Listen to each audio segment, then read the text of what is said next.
Diz assim a palavra do Senhor. Nos dias de Anrafel, rei de Sinar, de Arioque, rei de Elassar, de Quedorlaomer, rei de Elão, e de Tidal, rei de Goim, estes fizeram guerra contra Bera, rei de Sodoma, contra Birsa, rei de Gomorra, contra Sinabe, rei de Adimá, contra Zemeber, rei de Zeboim, e contra o rei de Belá, esta é Zoar. Todos estes se ajuntaram no vale de Sidim, que é o mar salgado. Durante 12 anos haviam se sujeitado a Quedorlaomer, mas no 13º ano se rebelaram. Por isso, no 14º ano, Quedorlaomer foi com os reis que o apoiavam e derrotou os Refaíns em Asterote e Carnaim, os Zuzins em Ão e os Emins em Savé, Kiriaitaim, e os Oreus, desde o seu monte Seir até El-Parã, junto ao deserto. Depois disso, voltaram e foram para Emispate, que é Cádiz, e conquistaram toda a terra dos amalequitas e também a dos amorreus, que habitavam em Hazazon Tamar. Então os reis de Sodoma, de Gomorra, de Adimá, de Zeboim e de Belá, esta é Zoar, deslocaram-se e prepararam-se para a batalha contra eles no vale de Sidim, contra Quedorlaomer, rei de Elão, Tidal, rei de Goim, Anrafel, rei de Sinar, e Arioque, rei de Elazar, 4 reis contra 5. O vale de Sidim estava cheio de poços de betume. Alguns homens caíram ali quando fugiam com os reis de Sodoma e de Gomorra, e o restante fugiu para os montes. Os vitoriosos tomaram todos os bens de Sodoma e de Gomorra, com todo o seu mantimento, e se foram. Tomaram também Ló, filho do irmão de Abrão, que habitava em Sodoma, juntamente com os seus bens, e partiram. Então o homem que havia escapado foi e contou o fato a Abrão, o hebreu. Abrão habitava junto aos carvalhos de Manre, o amorreu, irmão de Escol e de Aner, aliados de Abrão. Quando Abrão soube que seu parente estava preso, levou seus 318 homens treinados, nascidos em sua casa, perseguiu os reis até Dan. Ele e seus servos dividiram-se em grupos e os atacaram de noite, perseguindo-os até Robá, à esquerda de Damasco. Assim, ele trouxe de volta todos os bens, juntamente com seu parente Ló, com os bens dele e também as mulheres e o povo. Depois que Abrão voltou do ataque a Quedorlaomer e aos reis que o apoiavam, o rei de Sodoma saiu para encontrá-lo no vale de Savé, que é o vale do rei. Então, Melquisedeque, rei de Salém e sacerdote do Deus Altíssimo, trouxe pão e vinho, abençoou Abrão, dizendo: Bendito seja Abrão pelo Deus Altíssimo, Criador dos céus e da terra. E bendito seja o Deus Altíssimo, que entregou os teus inimigos nas tuas mãos. E Abrão deu-lhe o dízimo de tudo. Então o rei de Sodoma disse a Abrão: Entrega-me as pessoas e fica com os bens para ti. Porém Abrão respondeu ao rei de Sodoma: Levanto minha mão ao Senhor, o Deus Altíssimo, Criador dos céus e da terra, jurando que nada tomarei de tudo o que é teu, nem um cordão, nem uma correia de sandália, para que não digas: enriqueci a Abrão. Somente o que esses jovens comeram, e a parte de Aner, Escol e Manre, os homens que foram comigo, que eles recebam a sua parte. Vamos orar. Deus amado, louvado seja o seu nome, porque o Senhor é soberano sobre todas as coisas, e todas as coisas dependem de ti. E nós queremos pedir a ti neste momento que o Senhor esclareça o nosso intelecto, esclareça a nossa mente, esclareça o nosso coração, para nos debruçarmos sobre a Tua Palavra. É em nome de Jesus Cristo que oramos. Amém. Fui imediatamente arrebatado em espírito e vi um trono no céu, com alguém assentado sobre ele. Aquele que estava sentado tinha aparência semelhante a uma pedra de jaspe sárdio. Ao redor do trono havia um arco-íris semelhante a uma esmeralda. Ao redor do trono havia também 24 tronos. Vi assentados sobre eles 24 anciãos, vestidos de branco e com coroas de ouro sobre a cabeça. Do trono saíam relâmpagos, vozes e trovões. Diante do trono estavam acesas 7 lâmpadas de fogo, que são os 7 Espíritos de Deus.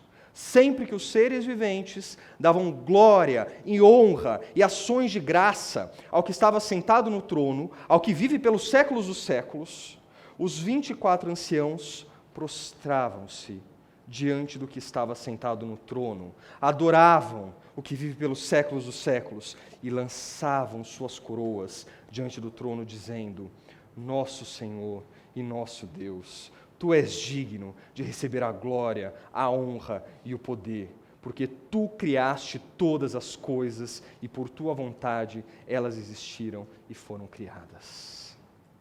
A criação é uma monarquia. O mundo é uma monarquia. O mundo visível e o mundo invisível são uma monarquia. Há um trono no centro de todas as coisas. Há um trono em torno do qual orbitam, satisfeitas ou insatisfeitas, todas as coisas, todos os homens, todas as potestades, todos os impérios que já passaram sobre a terra, todos os reinos de papel, que um dia se ergueram em sua arrogância, em sua soberba, e quiseram proclamar a sua soberania, todos eles um dia serão enrolados, como num pergaminho, junto com o céu e as estrelas, e serão sepultados no túmulo do esquecimento, serão confinados na vala comum do oblívio. Pouco importam as suas convicções políticas. Pouco importa o seu republicanismo moderninho e arrojado, pouco importa a sua democracia convicta e revolucionária, pouco importa o seu conservadorismo engomadinho e saudosista. Pouco importa. Pouco importa o que os homens impostados deste mundo, o que as mulheres empertigadas deste mundo pensam, conforme exibem as suas faixas presidenciais, e os seus tronos, e os seus cetros, e as suas coroas. Pouco importa. Porque esses tronos, e cetros, e coroas, e faixas presidenciais são feitos por mãos de homens, para homens. Mas há uma coroa forjada com material imperecível. Há uma coroa forjada desde a eternidade. Há uma coroa que existe desde antes que o primeiro rei que tenha passado sobre a terra tenha soltado seu primeiro choro de vida, ainda frágil e indefeso. Há uma coroa que reina sobre todas as outras coroas. E sob essa coroa, a cabeça gloriosa daquele que sustenta todas as coisas, com o poder assombroso da sua voz, e que governa todas as coisas, como se fossem suas, porque suas são, pela força espantosa da sua vontade. O pardalzinho esgotado não se recolhe dos seus dias sem o consentimento do rei. O fio de cabelo mais banal, da cabeça mais tola do mundo, foi previsto pelo ábaco do rei. O cisco de poeira que dança, como se fosse livre, não obedece à gravidade, antes de obedecer ao rei. E os que obedecem ao rei têm o privilégio de serem seus súditos. E todos esses súditos do rei terão um dia o privilégio de estar frente a frente com o seu soberano, de prostrar-se em humilhação diante do seu soberano e de colocar aos seus pés a coroa que ele mesmo deu aos seus súditos, como dizendo: Senhor, diante da tua presença, ninguém pode usar uma coroa, senão o verdadeiro rei. Mas há também aqueles outros que se recusam a render qualquer coisa diante de Deus. Há aqueles outros que foram cegados pelo brilho do ouro das suas coroas, que foram cegados pelo fulgor das pedras cravejadas nessas coroas. E esses não podem se dobrar diante do Senhor, porque não querem se dobrar diante do Senhor. Esses não podem honrar o Senhor, porque não querem honrar o Senhor. E esses que preferem morrer abraçados com as suas coroas débeis, vis, vazias, morrerão a morte eterna, abraçado com as suas coroas débeis, impotentes e vazias. Porque naquele dia o mundo verá, com uma alegria extasiante, ou com uma dor excruciante, que a criação é uma monarquia, e que há um só capaz de contemplar o infinito, e num estrondo assustador dizer, é meu.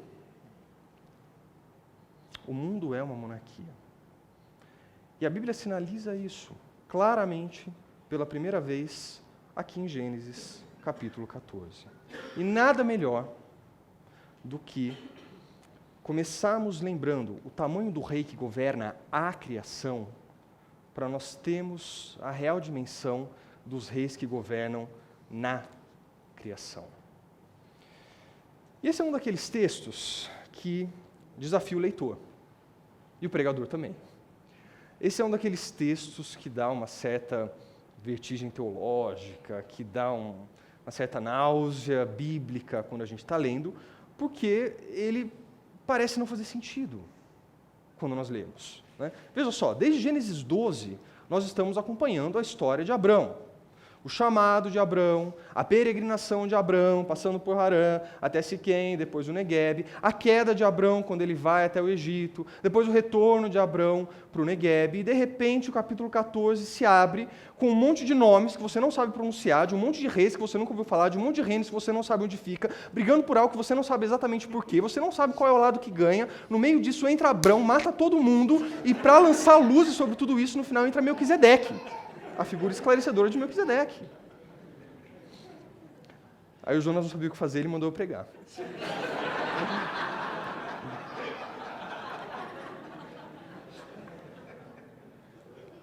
Irmãos, estamos aqui diante de uma floresta. É uma floresta um tanto fechada, um tanto espinhosa, mas ela é transitável. E para nós trafegarmos por essa floresta, é preciso não perder de vista a floresta. É preciso não olhar demais para as árvores, não se prender aos detalhes. Precisamos lembrar que estamos diante de uma floresta. E o nosso primeiro desafio nessa floresta é entender esse conflito entre reis, aqui do versículo 1 ao versículo 11. Desde Gênesis 12, desde o chamado de Abrão, Abrão é a personagem central aqui na nossa história. Abrão abre todas as narrativas, abre todas as histórias, abre todas as perícopes. Gênesis 12, 1. E o Senhor disse a Abrão. Gênesis 12, 10. Havia fome naquela terra, por isso Abrão desceu para o Egito. Gênesis 13, 1. Abrão subiu do Egito para o Neguebe. Gênesis 13, 14. O Senhor disse a Abrão. E de repente, Gênesis 14, 1. Nos dias de Anrafel, rei de Sinar, de Arioque, rei de Elazar, de Quedorlaomer, rei de Elam. Onde está Abrão? O que houve aqui? Algo aconteceu aqui. Abrão não some de cena, nós vemos isso. Mas ele só entra no final do capítulo, na segunda metade do capítulo. O que significa que as lentes da narrativa bíblica, que até agora focaram insistentemente em Abrão, agora elas focam um pano de fundo maior. Elas focam um contexto maior. Agora contempla-se o contexto em que Abrão está inserido historicamente. Agora Abrão se torna uma árvore dentro dessa floresta. Uma árvore importante, mas uma árvore especial, da qual sairá, nós sabemos disso desde Gênesis 12, da qual sairá a semente que abençoará todas as nações. E é isso que nos interessa aqui em primeiro lugar.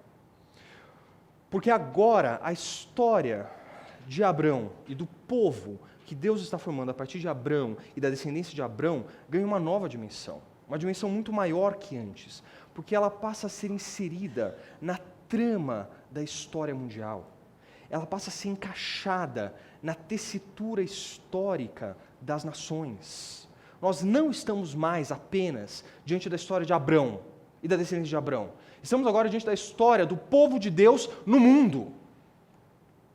E tinha que ser assim, porque nós sabemos que Abrão não foi chamado para ser bênção para Abrão. Abrão não foi chamado para ser bênção para a descendência de Abrão. Abrão foi chamado para ser bênção para todos os reinos, para todos os povos, para todas as nações. E por isso agora as nações entram na narrativa da história bíblica. Por isso agora Abrão ganha um contexto. E essa história de Abrão, nós sabemos, é a história da redenção. É a história redentiva, que começa a ser contada a partir de Gênesis 12. Portanto, agora, a partir de Gênesis 14, a história da redenção E a história das nações começa a se entrelaçar. E esse entrelaçamento é crucial, porque essa é a mensagem de Deus. E aqueles que perdem isso de vista, por exemplo, a nossa salvação, a salvação dos gentios. Aqueles que perdem de vista a relação entre a história da redenção e a história das nações, caem no mesmo erro dos hebreus, que achavam que a salvação viria para Israel, e somente para Israel. Mas é impressionante como ainda nós hoje, parte do povo de Deus, frequentemente nos esquecemos que nós somos apenas parte dessa história. Frequentemente nós esquecemos que há povos e nações pelo mundo clamando pela história redentiva, clamando por uma história que leve a eles a salvação. É impressionante como o povo de Deus tende a entesourar a história da salvação como se fosse sua e da sua família. Tem até aqueles que chamam seus filhos de filhos da aliança, ou de filhos da promessa, como se a promessa não fosse para todos os que estão longe, a quantos o Senhor nosso Deus chamar, como diz Atos 2,39.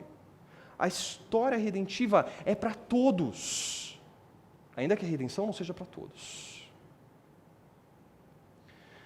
Mas lembrem-se que não é só redenção e que não é só bênção que vem a partir de Abrão, que vem a partir do chamado de Abrão. Porque em Gênesis 12, versículo 3, Deus disse: abençoarei os que te abençoarem e amaldiçoarei quem te amaldiçoar. Portanto, a história de Abrão é a história da redenção, sim, para aqueles que são chamados à redenção. Mas a história de Abrão é também a história da condenação para aqueles que Deus deixa perecerem nos seus pecados. E as nações, a partir de agora, saberão o que é ser abençoado por causa de Abrão, pelo Senhor. E as nações agora saberão o que é também ser amaldiçoado por Deus, por causa de Abrão. Sodoma saberá o que é ser amaldiçoada por Deus, por causa de Abrão. E Sodoma entra aqui na nossa história, logo no versículo 2.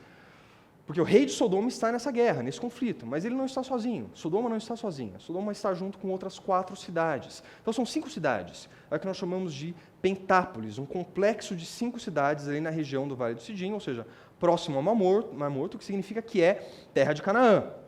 E que historicamente essas 5 cidades pagavam tributos a 4 reis do Oriente. Nós vemos isso ali no versículo 4, quando diz que durante 12 anos haviam se sujeitado a Quedorlaomer, mas no 13º ano se rebelaram.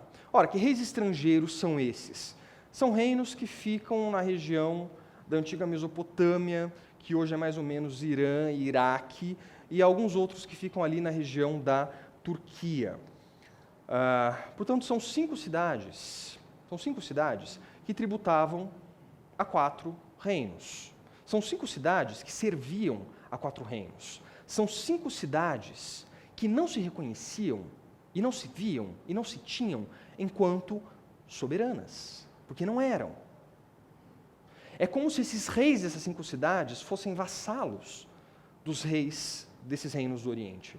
É como se fossem reis de segunda classe, é como se fossem reis menores, comparados a esses 4 reis. Mas agora esses 5 reis dessas cidades querem a sua soberania. E o resultado disso é guerra. Acontece que os 4 reinos são muito mais fortes, são muito mais hábeis, são muito mais poderosos. E eles mobilizam os seus exércitos para conter essa rebelião das 5 cidades. E tem um detalhe curioso aqui no texto que pode passar despercebido, é preciso abrir um pouco o texto para enxergar, que é o seguinte: uma boa parte desse exército, dos reis do Oriente que estão indo conter essas rebeliões em Canaã, no seu caminho, no seu percurso, faz exatamente o mesmo trajeto que Abrão, quando Abrão foi chamado da cidade de Ur dos Caldeus. Quando Abrão é chamado, ele sobe pelas margens do rio Eufrates, para na cidade de Harã, e depois ele desce rumando para o sul até a cidade de Siquém e depois para o Neguebe.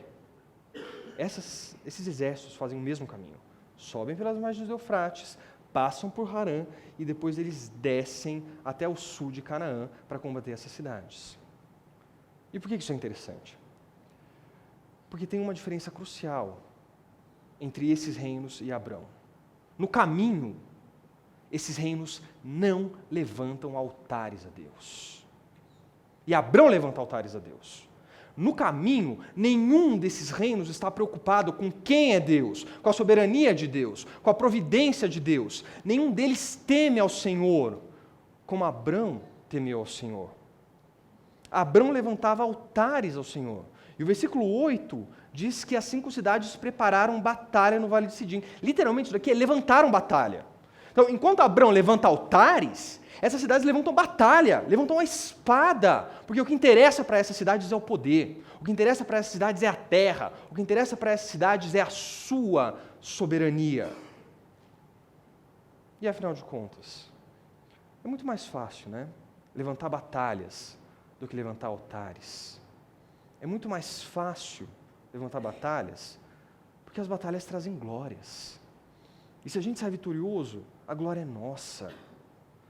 É sempre mais fácil arregaçar as mangas do que dobrar os joelhos. E é isso que esses homens estão fazendo. Mas o desfecho dessa história, nós vemos ali no versículo 10 e 11, é que o exército dessas 5 cidades foi derrotado. Diz assim no versículo 10 e 11, o vale de Sidim estava cheio de poços de betume, alguns homens caíram ali quando fugiam com os reis de Sodoma e de Gomorra, e o restante fugiu para os montes. Os vitoriosos tomaram todos os bens de Sodoma e de Gomorra, com todo o seu mantimento, e se foram. E aí vem a pergunta legítima, mais uma vez, onde está Abrão? E o que é que Abrão tem a ver com tudo isso? Há 2 respostas para essa pergunta.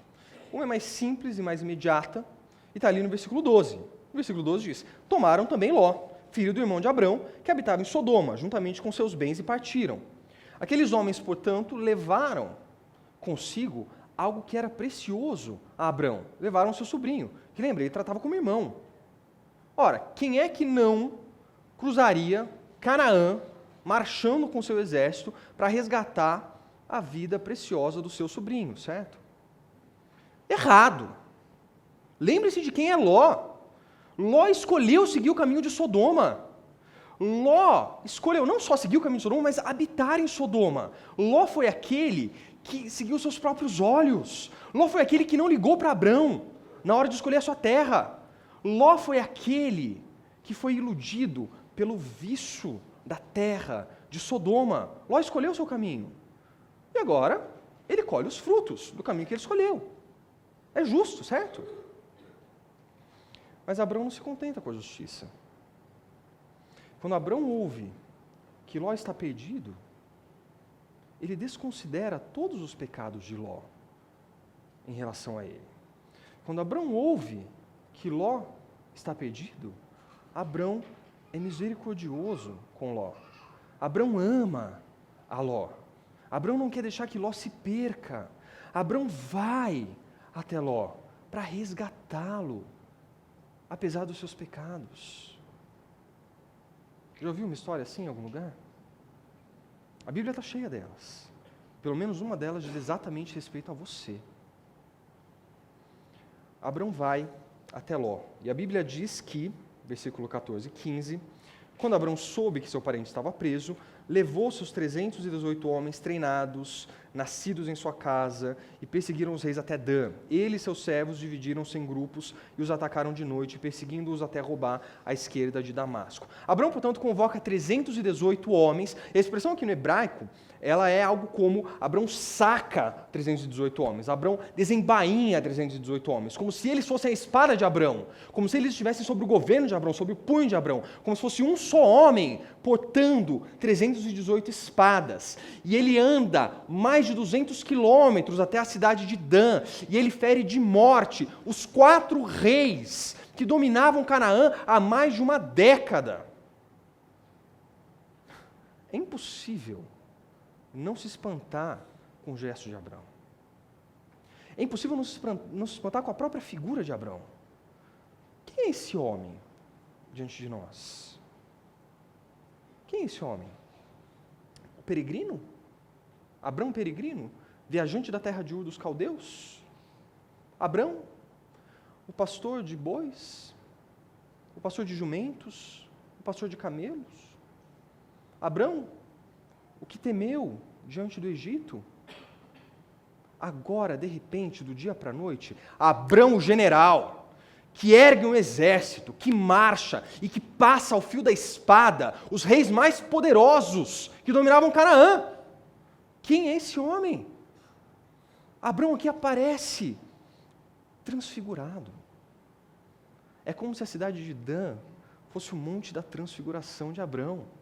Abrão aparece aqui em todo o seu poder. Abrão aparece aqui em toda a sua glória. Abrão aparece aqui em toda a sua majestade. Mas como isso é possível? De onde saiu esse Abrão? De onde vem essa coragem? De onde vem essa força? E aqui nós entramos na resposta um pouco mais profunda, um pouco mais complexa dessa pergunta. E a pergunta foi, o que Abrão tem a ver com tudo isso? A resposta imediata é Ló. Mas a resposta mais profunda é Gênesis 12, versículo 7. De novo Gênesis 12. Gênesis 12, 7 diz: Então o Senhor apareceu a Abrão e disse: Darei esta terra à tua descendência. Abrão tem uma promessa do Senhor. Aquela terra mesma sobre a quais eles estão pisando, aquela terra mesma nas quais eles estão lutando, tem dono. E o dono é Abrão. Deus dará aquilo para Abrão. E se Deus faz uma promessa, Deus está com Abrão. E Abrão creu nisso. Abrão creu nessa promessa do Senhor. E Abrão age como se essa promessa fosse se cumprir e já estivesse se cumprindo. Abrão age como se ele fosse dono da terra de Canaã, como se ele fosse rei da terra de Canaã. A primeira parte do nosso texto narra detalhadamente as batalhas e os caminhos e os reis envolvidos na disputa pela soberania em Canaã. A primeira parte do texto mostra toda a destreza, toda a engenhosidade, toda a argúcia, toda a estratégia desses homens em batalha. Mas é tudo pó diante da fé de Abrão. Na primeira parte do texto, a disputa pela soberania desses reis é narrada em 12 versículos. Aqui agora, a vitória de Abrão sobre esses reis é narrada em 2 versículos. 2. A diferença é que esses 2 versículos estão calcados sobre o alicerce firme da fé de Abrão. Abrão vence essa batalha pela fé. Irmãos, eu poderia estragar todo esse sermão agora. Tudo que eu falei até aqui, tudo que eu vou falar daqui para frente. Se eu parasse e perguntasse para vocês, quais são as batalhas que você tem lutado na sua vida? Irmão, pela fé você também pode vencer as suas batalhas. Na verdade, eu podia estragar toda a minha reputação se eu dissesse que, pela fé, você pode derrotar os seus inimigos e que tem uma bênção te aguardando ao final da vitória. Mas eu não vou fazer isso. Respirou? É muito fácil estragar um texto bíblico. E às vezes é até tentador estragar um texto bíblico. Mas se não há cabimento em perguntar sobre as suas batalhas, porque eu espero que ninguém aqui esteja travando uma batalha como a de Abrão, há todo cabimento em perguntar sobre a sua fé. Porque a sua fé é a mesma fé de Abrão. Porque Abrão é o pai da tua fé. Abrão é o pai da nossa fé. Então há todo cabimento em perguntar, em indagar sobre a fé que tem o mesmo objeto, sobre a fé que tem o mesmo garantidor. Nós temos visto que Abrão é um peregrino. Se no capítulo 12, Abrão caiu na sua fé ao ir para o Egito, e se no capítulo 13, Abrão renovou a sua fé, crendo que Deus estaria com ele aonde quer que ele fosse, a despeito da sua visão limitada, aqui no capítulo 14, Abrão começa a colher os frutos dessa fé. Aqui no capítulo 14, Abrão se transfigura porque Abrão é maduro em sua fé. Nós vemos aqui um homem robusto em sua fé. E todo peregrino que vive pela fé transporta a sua fé numa trouxa. Né? em alguns momentos, ele tem dias bons, momentos bons, em que ele se agarra com toda a força a essa trouxa de fé que ele tem, porque ele sabe que é tudo que ele tem. Mas todo peregrino, em algum momento, também deixa a sua trouxa de fé cair. Abraão temeu no Egito, e temerá de novo. Aguardem, Gênesis 20, Abraão temerá de novo. Portanto, descuidar-se da fé pode acontecer, ainda que não seja desejável. O que não é normal é você sair arrastando a sua trouxa de fé para todo lugar que você vai, a sua vida inteira, sem jamais conseguir levar essa trouxa para o seu ombro, sem jamais conseguir viver pela fé, na certeza de que Deus está do seu lado e de que Deus vai adiante de você. Mas às vezes nós fazemos isso. Mas há um caminho para não cair nisso. Já que estamos falando em peregrinos, existe um livrinho chamado O Peregrino. Um livro do John Bunyan, e que tem uma passagem que é emblemática. Aliás, todas as passagens desse livro são emblemáticas, mas tem uma que é mais emblemática aqui para o nosso texto. O personagem principal desse livro é um livro alegórico, né? Então o personagem principal chama-se Cristão, que em inglês fica um pouco melhor, mas chama-se Cristão. E ele vai acompanhado, né, de Esperança, e eles acabam pegando um mau atalho. Aliás, quase todo atalho é mau, por definição. Eles acabam pegando um mau atalho e eles caem de frente de um castelo, chamado Castelo da Dúvida. E o Castelo da Dúvida, ele é guardado por um gigante chamado Desespero.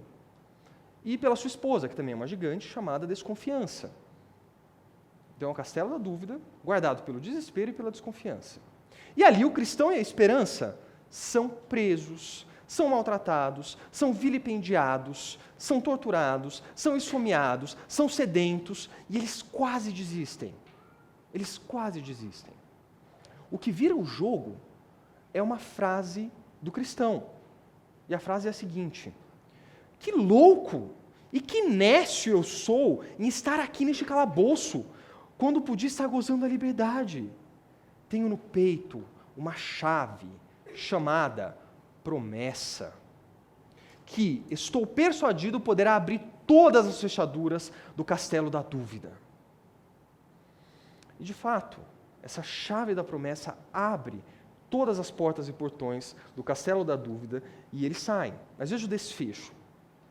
Tendo passado a prancha que dava serventia para os terrenos pertencentes ao castelo, começaram, Cristão e Esperança, a refletir entre si sobre o modo por que podiam prevenir do perigo em que se achavam do poder do gigante.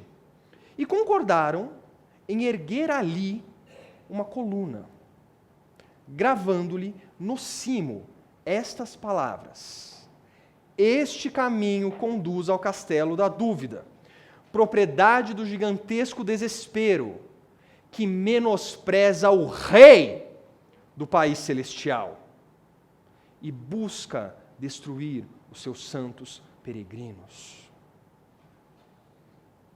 Irmãos, Abrão teve o seu castelo de dúvida, chamado Egito, e Abrão saiu do Egito, e a chave dele foi a promessa. E mais uma vez, aqui na cidade de Dan, é a promessa que faz com que Abrão triunfe. Abrão poderia ter colocado ali, na cidade de Dan, uma placa ou uma coluna escrita: aqui está o caminho daqueles que menosprezam o rei do país celestial. Irmãos, não caiam no desespero, não caiam na dúvida, não caiam na desconfiança. E se caírem, triunfem por meio da promessa, porque a promessa de Abrão também é tua promessa. E Deus quer que você leve essa promessa no peito, para onde quer que você for. E siga, portanto, esse caminho, como Abrão tem seguido, né? Ou deveria seguir. Seja obediente, para que Deus confirme as suas promessas. E então Ele mostre um novo caminho. Um caminho que não seja um atalho. Por fim, chegamos ao desfecho desse texto entre os versículos 17 e 24. Pode não parecer à primeira vista, mas é um desfecho épico. Após derrotar os 4 reis do Oriente, 2 reis vão até o encontro de Abrão. Os versículos 17 e 18 dizem: Depois que Abrão voltou do ataque a Quedorlaomer e aos reis que o apoiavam, o rei de Sodoma saiu para encontrá-lo no vale de Savé, que é o vale do rei. Então Melquisedeque, rei de Salém, sacerdote do Deus Altíssimo, trouxe pão e vinho. 2 reis, o rei de Sodoma e Melquisedeque. E o cenário é mais do que apropriado, é o vale do rei. Porque aqui agora nós saberemos quem é o rei. Aqui agora nós saberemos quem é o verdadeiro rei. O primeiro rei a entrar em cena é o rei de Sodoma. Seu nome era Bera. Mas o que Bera vai fazer diante de Abrão? Será que Bera vai prestar reverência àquele que derrotou os 4 reinos do Oriente que dominavam sobre Canaã? Será que Bera vai agradecer a Abrão por ter trazido de volta tudo aquilo que esses 4 reis levaram? Será que Bera vai dispor dos seus serviços para Abrão? Não. Bera vai cobrar coisas de Abrão. Bera vai fazer uma proposta para Abrão que não tem nem pé nem cabeça. Ele vai dizer: Abrão, já que você derrotou aqueles que levaram tudo que eu tinha, me dá agora o que eu quero e eu te deixo levar o que você quiser.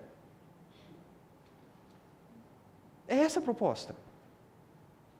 Não tem o menor sentido. Irmãos, Bera é arrogante.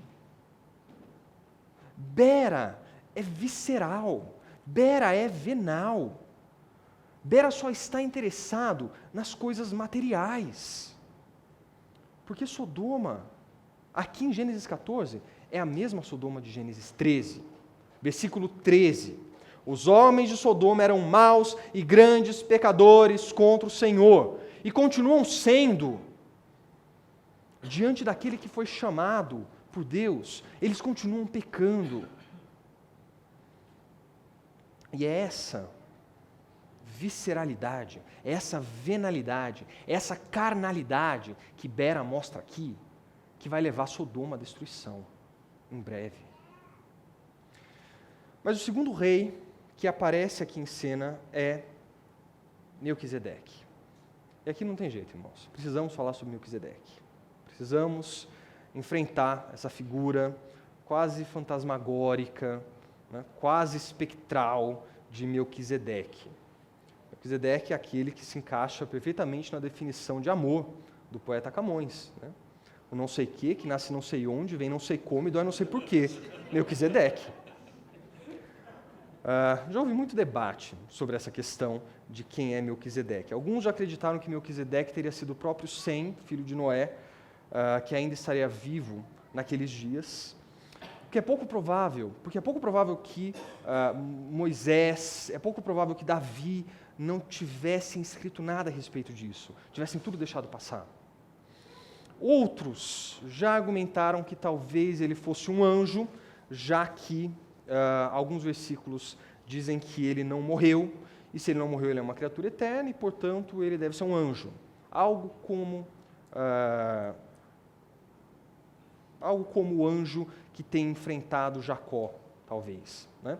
Mas alguns, num terreno um pouco mais firme e já com um pouco mais de fundamento, quiseram argumentar que Melquisedeque era uma espécie de cristofania, ou seja, uma visão de Cristo antes que Cristo viesse, uma versão pré-encarnada de Cristo, pré-encarnada do Messias. E há um certo cabimento aqui em pressupor que talvez Melquisedeque poderia ser o próprio Cristo. Porque veja, o nome de Melquisedeque significa rei de justiça. E Melquisedeque é também rei da cidade de Salém. E nós sabemos que Salém nada mais é do que Jerusalém, é Jerusalém. E rei de Salém significa aqui rei de paz. Portanto, Melquisedeque é rei de justiça e ele é rei de paz. E esses 2 títulos são comumente atribuídos a Cristo. Não só no Novo Testamento, no Antigo Testamento. Isaías, capítulo 9, fala que o Messias é aquele que traz a paz e a justiça. Então, justiça e paz, paz e justiça, é um binômio sempre presente, que sempre acompanha a figura do Messias. Então, há cabimento em pensar que Melquisedeque é Cristo. E há uma relação forte, de fato, entre Melquisedeque e Cristo. Mas essa relação não se explica em Gênesis 14. Essa relação se explica no livro de Hebreus, no Novo Testamento. Então eu vou pedir que você abra sua Bíblia, no livro de Hebreus, no capítulo 7. Hebreus, capítulo 7. Nós não vamos ler o texto todo, tampouco expor o texto todo, haverá um momento para isso. Agora, eu vou ler apenas os 3 primeiros versículos. Hebreus 7 diz assim: Esse Melquisedeque, rei de Salém, sacerdote do Deus Altíssimo, encontrou-se com Abraão, quando este regressava da matança dos reis, e o abençoou. E deu-lhe também a Abraão o dízimo de tudo. Seu nome significa, primeiramente, rei de justiça, e também rei de Salém, que é rei de paz. Sem pai, sem mãe, sem genealogia, não tendo princípio de dias, nem fim de vida, mas feito semelhante ao Filho de Deus, ele permanece sacerdote para sempre. Notem então que o autor de Hebreus, ele vê uma relação entre Melquisedeque e Cristo. É óbvia essa relação para ele. E ele puxa essa relação, ele sinaliza pela primeira vez, justamente pelos títulos, rei de paz e rei de justiça. Mas será então que isso significa que Melquisedeque é o próprio Cristo? É uma encarnação ou uma versão pré-encarnada de Cristo que apareceu extemporaneamente ali na terra de Canaã? A resposta está no final do versículo 3, quando o autor de Hebreus fala de Melquisedeque como feito semelhante ao Filho de Deus. E aqui é claro, se é semelhante, não é identidade.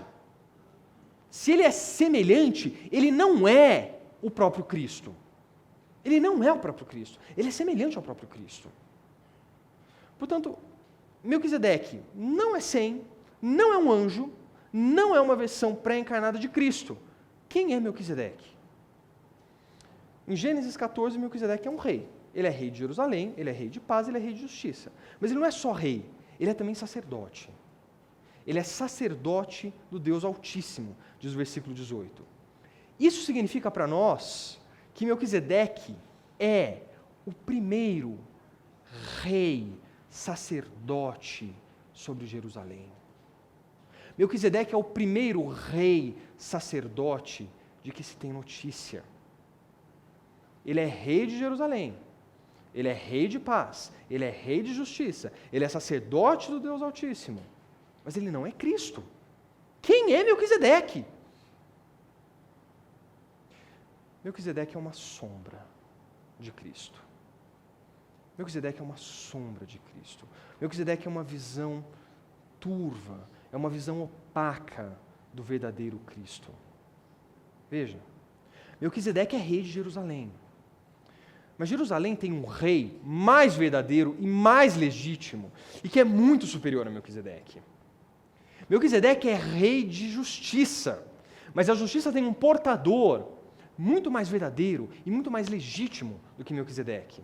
Melquisedeque é rei de paz, mas a paz tem um príncipe muito mais verdadeiro e muito mais legítimo, e que é superior a Melquisedeque. E Melquisedeque é sacerdote do Deus Altíssimo. Mas o Deus Altíssimo tem um sacerdote que é muito maior, que é muito superior, que é mais verdadeiro e mais legítimo. E esse é todo o ponto de Hebreus, capítulo 7. Tudo isso é argumentado em Hebreus, capítulo 7. Portanto, Melquisedeque é uma sombra de Cristo. Mas o que é uma sombra? O que é uma sombra? Não é uma cópia. Não é uma cópia, não é uma cópia mal feita. Melquisedeque não é uma cópia mal feita de Cristo. Henrique Cristo é uma cópia mal feita de Cristo. Melquisedeque não é uma cópia mal feita de Cristo. Seria uma cópia se viesse depois do original, mas vem antes do original. Portanto, ele é um modelo. Ele é o que nós chamamos de um tipo. Ele é um tipo de Cristo. Veja, ele tem a forma. Ele é rei de Jerusalém. Ele é rei de paz. Ele é rei de justiça. Ele é sacerdote do Deus Altíssimo. Mas ele não tem a substância. A substância só está em Cristo. Melquisedeque é um rei de paz. Cristo é o rei de paz. Melquisedeque é um rei de justiça. Cristo é o rei de justiça. Melquisedeque é um sacerdote rei. Cristo é o sacerdote rei. Portanto, a relação é de semelhança. É uma relação que nós chamamos de tipológica. Mas aí é legítimo perguntar também, né? Por que Melquisedeque faz uma aparição tão estranha na Bíblia? Por que ele é essa figura tão enigmática, tão surpreendente, tão espantosa, tão desconcertante? Simples. Porque também nisso, ele está apontando para Cristo. Meus irmãos, não há nada mais espantoso, não há nada mais estranho, não há nada mais enigmático, não há nada mais desconcertante do que Cristo, o Deus encarnado. Portanto, se você acha Melquisedeque estranho e Cristo normal, releia a sua Bíblia. Você está deixando passar muita coisa. Mas será que o fato de Melquisedeque ser uma sombra significa que Melquisedeque é pequeno? É claro que ele é pequeno diante de Cristo. Tudo é pequeno diante de Cristo. Mas não diante de Abrão. Veja que no versículo 18, final do versículo 18, diz aquilo que Melquisedeque fez em relação a Abrão e Abrão fez em relação a Melquisedeque. Melquisedeque disse: bendito seja o Deus Altíssimo que entregou seus inimigos nas tuas mãos, e Abrão deu-lhe o dízimo de tudo. Portanto, Abrão foi abençoado por Melquisedeque. Melquisedeque abençoa Abrão, e Abrão rende o dízimo para Melquisedeque. Melquisedeque abençoa e Abrão dá o dízimo. O que significa isso? É Hebreus que vai explicar isso para nós também. Hebreus 7, versículos 6 e 7 diz assim: mas aquele cuja genealogia não é contada, entre eles recebeu dízimos de Abrão, e abençoou o que havia recebido as promessas. Sem contradição alguma, o inferior é abençoado pelo superior. Então, posto de forma simples, Melquisedeque é maior que Abraão. Melquisedeque é superior a Abrão. Então, note que em um capítulo repleto de reis, uma profusão de reis, Abrão não se dobra diante de ninguém, senão Melquisedeque. Melquisedeque é o único aqui maior do que Abrão. E veja o contraste entre Melquisedeque, rei de Salém, e Bera, rei de Sodoma. O que Bera quer de Abrão? Os bens de Abrão. As pessoas, os homens que ele reuvera, que ele libertara do jugo dos reis que ele derrotou e que derrotaram Bera. Mas e Melquisedeque? O que Melquisedeque quer de Abrão? Nada. Ele não pede nada. É Abrão quem oferece. Ele só abençoa Abrão. E aqui, meus irmãos, diante de nós, o primeiro cumprimento claro da promessa que Deus fez a Abrão. Deus disse: abençoarei os que te abençoarem, e amaldiçoarei quem te amaldiçoar. Sodoma sofrerá maldição, porque apenas ganância saiu da boca de Sodoma. Mas Melquisedeque será abençoado, porque bênção saiu de Melquisedeque sobre Abrão. Portanto, nós temos aqui, no Vale do Rei, lado a lado, literalmente, a bênção e a maldição. E é isso que acontece na eleição. É isso que acontece no chamado de Deus. A bênção sempre acompanha a condenação. É bênção para aqueles que são chamados, mas é condenação para aqueles que se perdem. Isso vem de um mesmo homem, vem de Abrão. Irmãos, o que é que esse capítulo nos mostra? O que é que nós aprendemos desse capítulo? Ele revela quem é o rei. 9 reis abrem o capítulo, lutando, disputando a soberania. 5 são derrotados, sobram 4. Esses 4 são derrotados por um, que é Abrão. E quando se encontra com Melquisedeque, presta reverência a Melquisedeque. Portanto, Melquisedeque é superior a Abrão, que é superior aos 4 reis, que é superior aos 5 reis. E a história acaba aí, certo? Não. É claro que não. E graças a Deus que não. Porque miseráveis seríamos nós se a história acabasse aqui. A história não acaba aqui, porque Melquisedeque não é o soberano. Melquisedeque em si aponta para aquele que é soberano, o soberano que há de vir. E essa é a importância de entender o capítulo 14 de Gênesis. É entender que existe um rei maior do que todos esses. E é só aqui que faz sentido aquilo que Davi disse no Salmo 110. O Senhor jurou e não se arrependerá. Tu és sacerdote para sempre, segundo a ordem de Melquisedeque. Ele é da mesma ordem. Ele não tem pai, não tem mãe, não tem genealogia, mas ele é superior a Melquisedeque. Esse é o Cristo. Rei verdadeiro, sacerdote verdadeiro, fonte de toda paz, fonte de toda justiça. Ele é o soberano. E se você entrou aqui hoje e ainda não reconheceu quem é o Rei da criação, a palavra do Senhor hoje te chama a isso. Reconheça quem é o Rei da criação. Reconheça quem é o Rei do universo. Reconheça quem é o único que rege todas as coisas, inclusive a sua vida. Você não é rei sobre nada. Você não controla nada. Nem mesmo você. Há um só Rei, que é Cristo. E Ele terá, por bem ou por mal, todas as coroas postas, entregues aos seus pés. Arrependa-se dos seus pecados, para que a sua coroa seja uma delas, aos pés de Cristo. Apocalipse 4. Quem são os anciãos que depositam, que lançam as suas coroas em grande reverência diante do trono do Rei de Paz? Somos nós. Sou eu, você. Aqueles anciãos representam a igreja. E veja quão doce é a nossa condição. Abrão, o pai da fé, prestou reverência a Melquisedeque, uma sombra de Cristo. E nós, filhos espirituais de Abrão, semente espiritual de Abrão, nós estaremos face a face com o nosso Deus. Estaremos face a face com o Rei, que é Rei dos reis, Senhor dos senhores, soberano Deus, que é Rei de glória, que trará para nós paz e justiça. Porque Melquisedeque não traz paz para o mundo, Melquisedeque não traz justiça para o mundo. A paz e a justiça, como diz o Salmo 85, só vem em Cristo. É só em Cristo que a paz e a justiça se beijam. Vamos orar?